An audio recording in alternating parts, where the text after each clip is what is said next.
All right, hello once again. This is Jeff Scott of Rankin Technical College, and I am actually in the middle.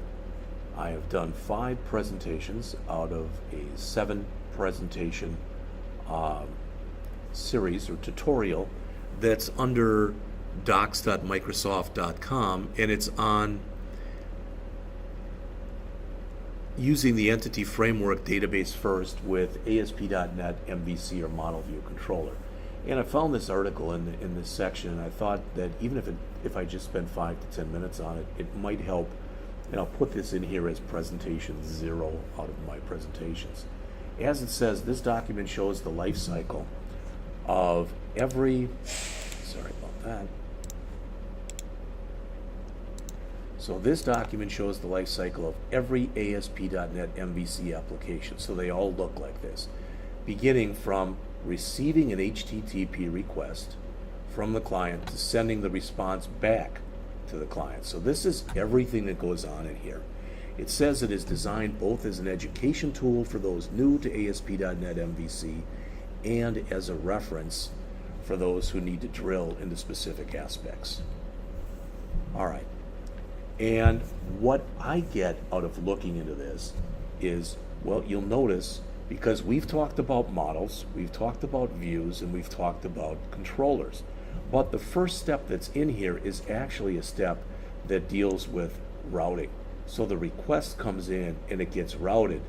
And when it gets routed, that's when the controller comes in. All right, so as it says with controller creation, the controller has to authenticate, so it has to make sure whomever is asking for something has the ability to do it. Are they logged in? You know, do we know who they are, etc. Then once we do that, we have to check their authorization. Are they authorized to do what they want to do? Some people have different levels that they're able to, of things they're able to do as opposed to other people. I always give the example of if you have at a bank teller, typically when you go into a bank and you deposit a check, let's say at a bank, the teller can typically do about 3 or 4 things. She or he can deposit your check. They can allow you to come in and withdraw money. They can tell you what your current balance is, but they really, I don't believe at least, do much more than that. But if I go in and I say I want a loan, I want to take out a loan, and I walk up to a bank teller, typically what the teller is going to say is you'll have to talk to a personal banker about that. All right, because they have different types of authorizations as opposed to the authorizations that the bank teller has. All right, and then we come in here and we've got model binding, action method, invocation, etc. The bottom line is this. What is happening here is the controller is going to have some kind of a request, all right, that was routed into it. It will have to call the correct model to ask for information.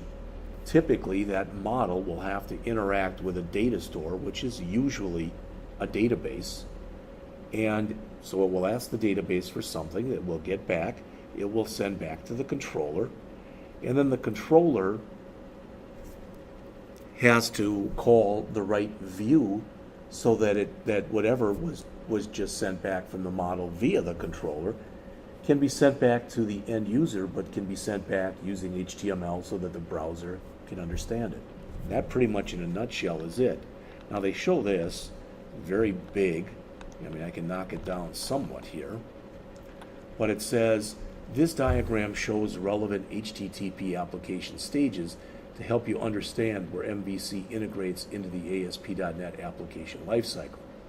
In addition, for the overridable methods on the controller object that are part of the lifecycle, the diagram identifies when these methods are invoked in the processing pipeline and why you might want to override them. All right, you may or may not have the need to override any one method, but it's important for you to understand their role in the application. Now, by no means am I an expert in this stuff, mainly because I'm virtually 100% self-taught. I've watched some online videos, I've done a lot of reading, but more or less I've learned it by myself. But I do want to mention this because this is something, and this might end up being a little more than 5 minutes. We're already at 5. So it might be closer to 15, but we'll see. I'm going to start a new project here. So I'm going to come in here and I'm just going to do a new project, and I'm going to choose ASP.NET application, and I'm just going to call this My MVC. I won't even keep it, so it's not a big thing. So I'm going to click OK, and I want it to be an MVC project. I believe we've talked about some of this already. If I go here, if I want absolutely no authentication, I can check that. If I go here, all right, and then what's going to happen is if I have an SQL Server database involved in my application, notice as it says, users can register or sign in a multiple number of ways, including Facebook, Twitter, Google, etc. If I go here, this would be, as it says, this would authenticate users with Active Directory or Azure Active Directory or Office 365. So it would be more in a professional work environment. Or I could go here that basically says, hey, as long as you're logged into your Windows account, you can get in. Let's just keep it for now at no authentication and click OK. If we wanted to start doing this where we were going to immediately host this application in the cloud, we could click here. I'm not going to do that. You'll notice too, it's web app. I don't think I've ever chosen virtual machine. Microsoft suggests that you click right here, which is going to add a unit test folder for this. We could click through, and if you click on any one of these, you get a little explanation up here about what it's about. We care about this one. And as you can see with the explanation, it says here, a project template for creating ASP.NET MVC or Model View Controller applications. ASP.NET MVC allows you to build applications using the Model View Controller architecture. ASP.NET MVC includes many features that enable fast, test-driven development for creating applications that use the latest standards. If we wanted to add web application program interface, we could do so. If we wanted to add web forms, because you can use web forms in unison with MVC. But we're not doing that. We're just MVC, MVC, add unit tests. All right, I'm going to click OK. When I do this, it's going to build the project for me. And I want to take just a couple minutes to go over what's in these folders, because I haven't done so, and I really was kind of remiss in not doing that. So this will take literally about 30 seconds to build. It's just about finished. It's got a few references that it has to add. It adds those references, and then it closes the references for me. And this is what we have. This is just a starter file. We don't need that. It never shows. Well, let's look at what's in here. These references, all right, these references that are in here, they bring in different parts. They bring in different code and make it available to our program, for lack of better words. It's a friend of mine used to always use the term auto magic, and it automatically brings those in. The properties, we don't worry about that. That's some internal stuff. We could look at it. All right, but it's really stuff, it's got the version number, etc. You shouldn't be touching this stuff. All right, this is stuff that's a system file, basically. App data, we already, I think, know this. That's where we put our database. All right. Under app start, we've got a bundle config, which is a neat file, because it allows us to go and bundle together. So notice we've got here jQuery, a bunch of jQuery stuff. So it allows us in one spot to include or bundle together files, for example, that are in here, in our scripts, and you'll notice the scripts, jQuery version, etc. And also some stuff in here that's under content. So it allows us to bring in our Bootstrap stuff. Now what's really neat about this is you notice here it says version. So it's always going to be bring in whatever version we have in our scripts folder. So if we change this and upgrade it, because 1.10.2 is old, really the newest is 3. something, but if we changed it, and put those changes in here, it would automatically upgrade it here.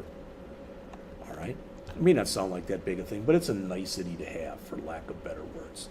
All right, we've got filter config. If we want to add any filters, we will talk about that, but not much depth and breadth of coverage. It's a fairly advanced topic.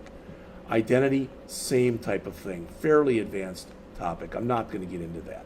It has to do with some security stuff that you can put in. And I'm not the one to talk to you about it because, again, basically being self-taught, I probably don't know enough about it that I could be of much help. The route config. This is a neat file. This says by default, so if all I do is run the program and I don't go anyplace, so to speak, by default, it should come up at my home controller. And in my home controller, it should run my index file. It should do that by default. All right, my index.html. Then we've got a startup auth file, which, as it says, it's got a bunch of startup stuff. Again, not really probably well enough that I know this stuff well enough that I could be a lot of help with that. Under content, we've got our Bootstrap files, both the Bootstrap CSS and the minified, so you can add either one. It's the same file, that's just the minified version of this. And we have site.css. There's not a lot in here, and to be honest with you, most of the stuff that you see in here is, so if we didn't put in this, the top and bottom padding, what you'd find is when you run your program, do I have mine still running? No, I don't. But when you run it and it comes up, we can run this, it's not going to hurt anything.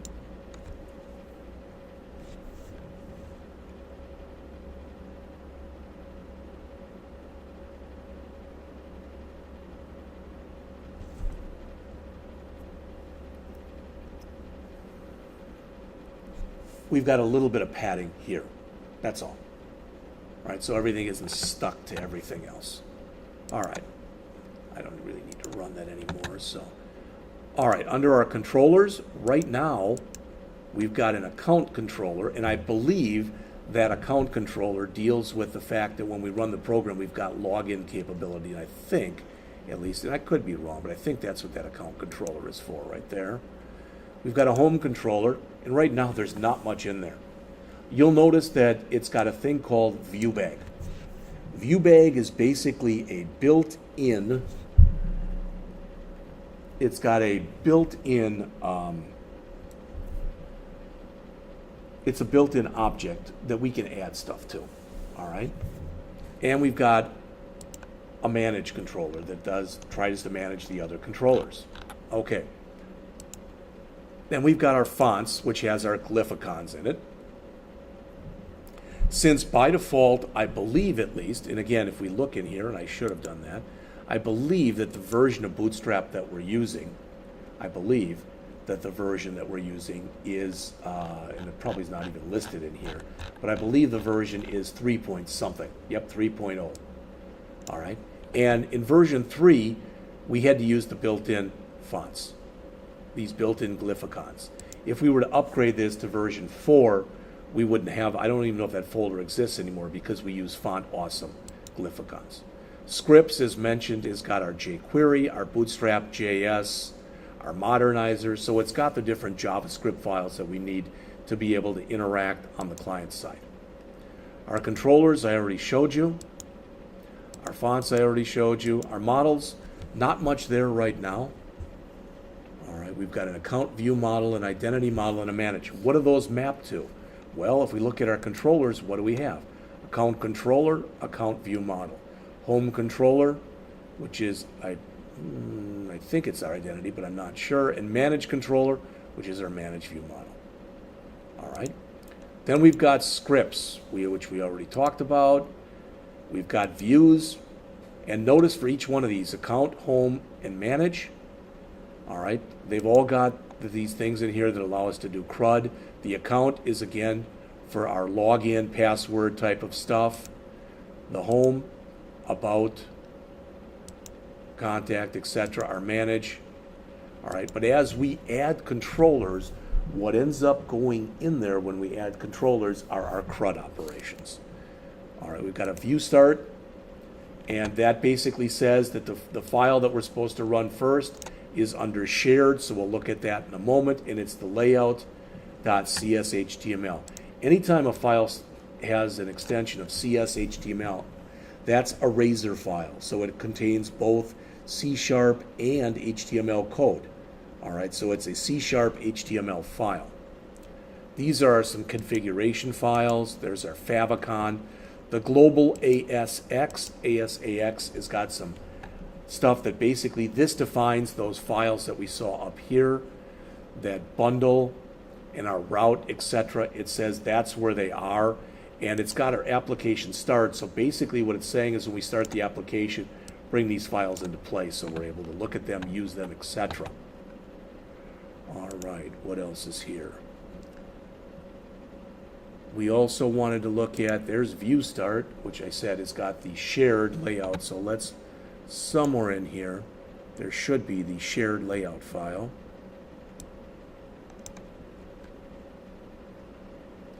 Controllers, we've got a home controller, that's our test. Okay, not going to worry about that.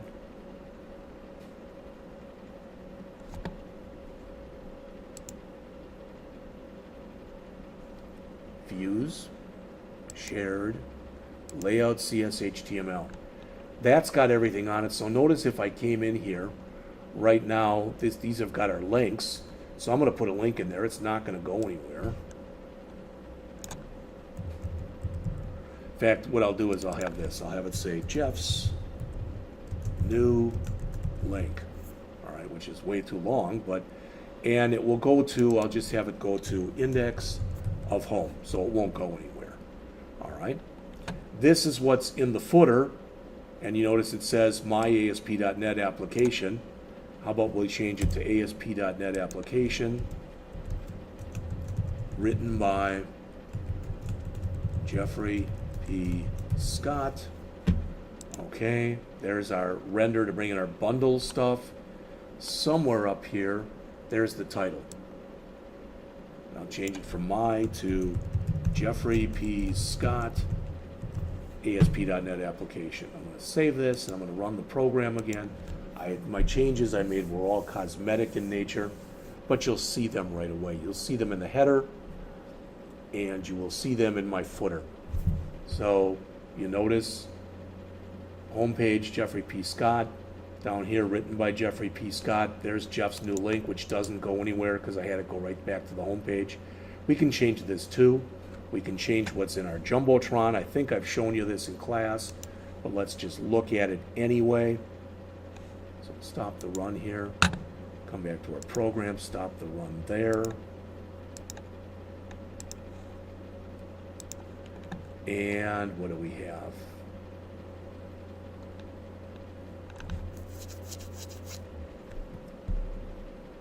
This is filling that stuff up. And where is it? Is it in?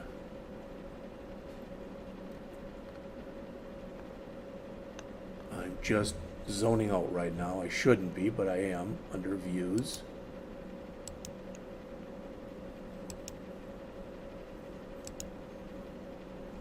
There it is. There's our Jumbotron. So I'm going to change this to Jeff's wonderful ASP.NET MVC application. All right. We could change anything that we have in here. I've done this in class, but you'll notice, for instance, right now I'm not, it's going to ASP.NET, which is fine. But for example, I could change this to www.rankin.edu. And I could change this from ASP.NET as a web first framework, etc. All right, I can change this to say something along the line of MVC stands for Model View Controller. In this type of application, a URL comes through, is routed to the controller, who calls the requested model, which accesses the desired data store, which returns the info to the requested model, which returns the info to the controller, which calls the necessary view, which finally returns the requested info to the user as HTML. Okay, so you can see how I changed that. I could come in and change any one of these just to show you. Come in here and very quickly, I'm going to run into lipsum.com, and I'm going to grab 3 garbage paragraphs here. Here's one. Oops.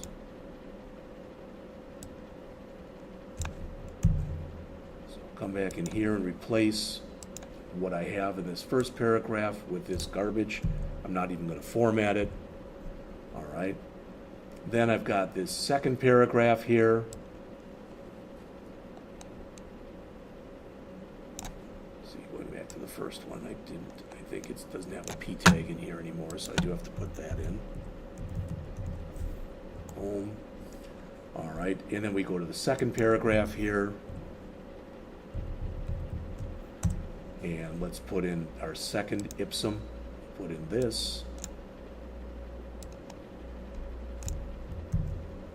Again, I'm not going to do any formatting of it. Just throw it in there. And then finally, we'll get rid of the third paragraph that we have in here, replace that one. Oops. With this paragraph. Now this lorem ipsum is just a bunch of garbage text, but you all know that anyway. So let's save and let's run it, and you'll see all the changes that are made. So now we have completely changed our home page, and literally it took us a matter of minutes.